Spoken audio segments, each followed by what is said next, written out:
What's up, everybody? I had an awesome Skype lesson yesterday, and we were going over examples of fast to slow phrasing. So I want to get a little bit more in depth there, talk about the spotlighting, all of these cool concepts. This really came about, this particular student was getting into some shred guitar.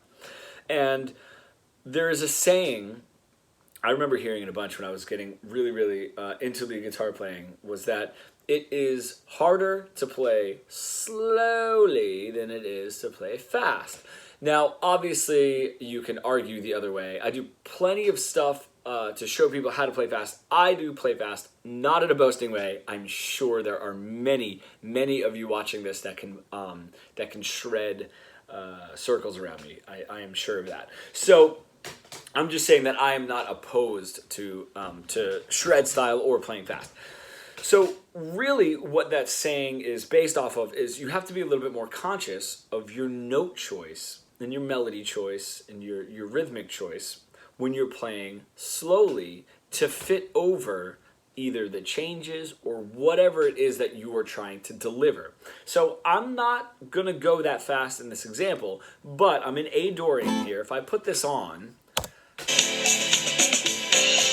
I'll start like at this speed. If I just do,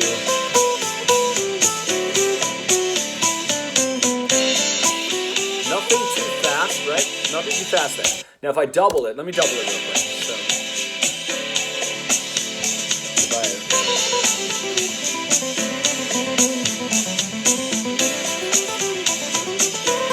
if I'm doing that, everything is going to fit because everything is A Dorian. Okay, everything is in A Dorian.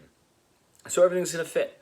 It doesn't necessarily matter as much what note choices I'm playing because it's being skipped over is not the word. It's not being, there's no spotlight on anything that I'm playing because it is moving too quickly, you know, and it does diminish the note's value playing faster. So if I were to have something like this, and especially at a constant, like if you have this constant repetitive, eighth note or 16th note rhythm, once that settles in and there is no variation in there, then that just becomes this streamline and nothing has a spotlight shining on it. And it's sort of the same. If I were to do this even,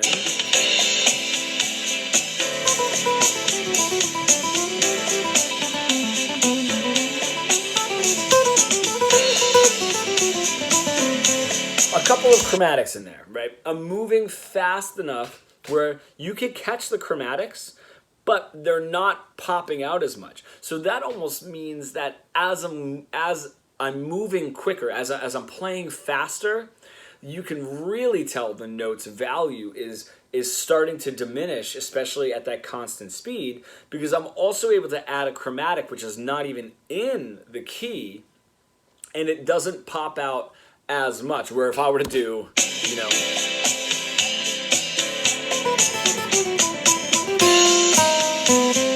right, that is just wildly out. I played fast, and then I came and put a spotlight out of the key notes, right? So that's just to kind of show you where I'm headed with this and how to kind of internalize this exercise.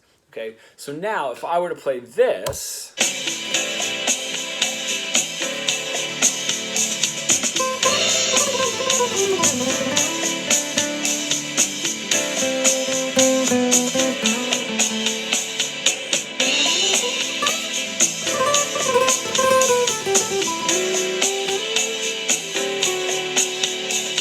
right? If you guys want to now, if you did want to re-watch that, the slower movements have a spotlight, which means I need to make sure I'm landing on the correct notes, or at least the notes that I want to have under the spotlight. For that instance, I was kind of relying, for you guys that are able to follow along, a little bit more of over that 4/7 chord, playing that natural 6 in Dorian. That really sticks out. I love hitting that. you know, hitting the 5, taking that natural 6 and going down to the 5, whoops, down to the 5 for the 1 chord, you know. I love that motion. You kind of, you know, you're on the 6 for the 4 chord, right? And instead of doing a full parallel movement, you're just finding the closest note to that natural 6 that fits over the 1 chord, right?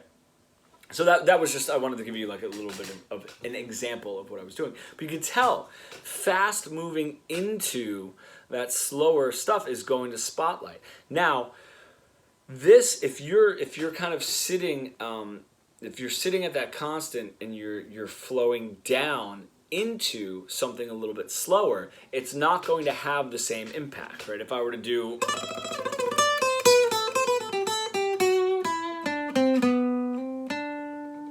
right, that's not necessarily spotlighting. It's almost like the light is gradually getting brighter and your eye starts getting a little bit more used to it, like your ear is used to this slowing down, right? Where if you were to do like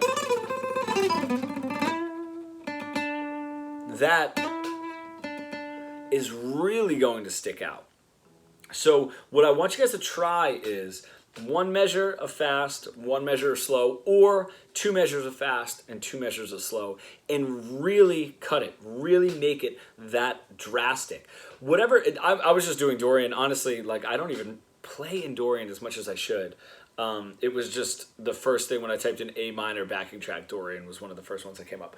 So it doesn't really matter what it is that you're playing over, just as long as you can somewhat play over the changes, right? And then as you're doing as fast and as slow as you can manage without blending, right? A lot of people are kind of either playing in here, or some of you shred guys are playing like way over here and you're like really, really keeping it over there, right? Is making it super drastic. And then now you have all of this feel to play in, you know, which is really great for delivering the solo that you want to deliver. You know, and one, because the student that I was working with, we're doing a lot of metal, right? This is one of my shred students. We're doing a lot of metal. We were actually doing some Megadeth off of Rust in Peace.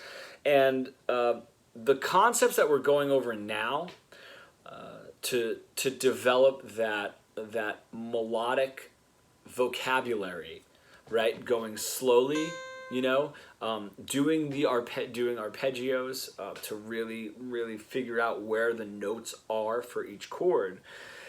To be able to do that slowly, to learn it, right? And then take that into something fast, like the songs that we were working on off of Rust in Peace, is really where the exceptional fast shred players sit. So this isn't something that is exclusive to slower melodic playing, which a lot of the guys like Kirk Hammett does a lot of really great rhythmic contrast between some of his faster shreddy type stuff, and then he kind of has a little bit of that Phrygian, almost Latin guitar type vibe as well. Being able to feel that out is going to be really important as you want to get faster and faster and faster. Now you're delivering a fast shred solo and really making sure that your note choice is super spot on, is where those guitar players, the Steve Vais and the Joe Satrianis and the Yngwie Malmsteens, that's where their playing ability is. What I love about slowing it down is it gives us the ability to hear everything out at a pace that our ears are able to, you know, and that's why working on this slowly and then building and developing into that kind of stuff, and then, you know, taking your arpeggios and your licks and putting them to sweep picking, you know, and stuff like that, you know, what it is, what you're playing, what you're sweeping through, you know, why you are doing that, you know, to have a reason. Because a lot of people, when they do get into faster shred stuff and they're starting to get the ability, they're starting to get that picking, right? It does become very modal, right? Very, very modal, and not necessarily all that conscious about every single note choice. And I do that when I'm playing fast, because I do a lot of tremolo picking, You know, if I have a lot of acoustic stuff where I'll do like, you know, that, right? I'm not necessarily following a strict conscious melodic pattern when I'm doing that. You know, I am doing a little bit more tremolo picking, a little bit more modal playing. You know what I mean? So to be able to break out of that, you guys, and get into this slow melodic conscious playing into your fast stuff is going to be amazing. So anyway, that was our lesson. You know, we had a blast doing it. I really like teaching this guy. So I hope that helps. I hope that was like a little something for your Thursday. Yeah, I'll talk to you guys soon.